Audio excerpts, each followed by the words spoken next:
Working capital told us how much cash is trapped. The cash conversion cycle told us how long. This video answers the most basic question a lender or an owner asks. Can this company pay its bills? That's liquidity, and two ratios measure it, the current ratio and the quick ratio. Here's what each one really tells you. Start with the current ratio, current assets divided by current liabilities. Everything the company can turn into cash within a year against everything it owes within a year. Redline has about $66 million in current assets and $32 million in current liabilities, a current ratio of 2.08. For every dollar Redline owes in the short term, it has $2.08 of short-term assets to cover it. As a rule of thumb, around 2 is considered healthy. But that rule hides something, and the second ratio is what exposes it. The quick ratio asks a harder question. It takes current assets, but strips out the one thing you can't count on turning into cash quickly: inventory. That's why it's called the acid test. You can't pay payroll with a warehouse full of brake parts. You have to sell them first, and selling takes time. So, current assets minus inventory divided by current liabilities.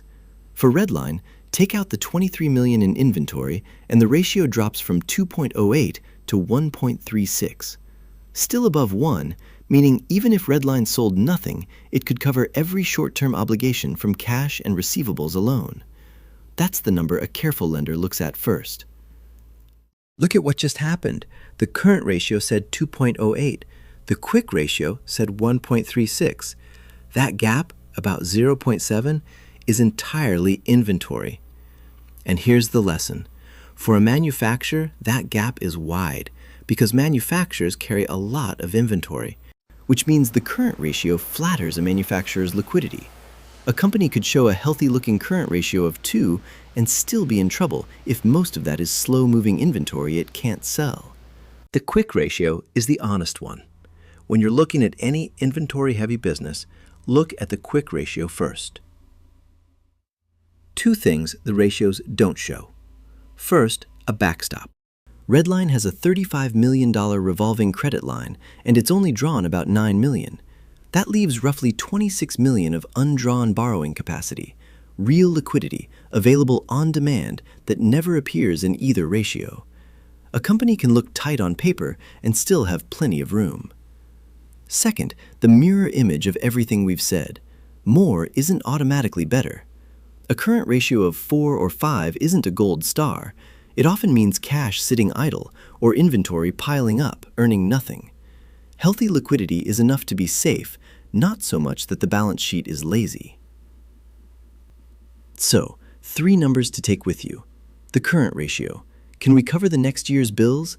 Roughly 2 to 1 for Redline. The quick ratio. Can we cover them without selling inventory? And Redline still clears 1. And the undrawn revolver, the cushion behind both. Read together, they tell you whether a company can survive a bad quarter.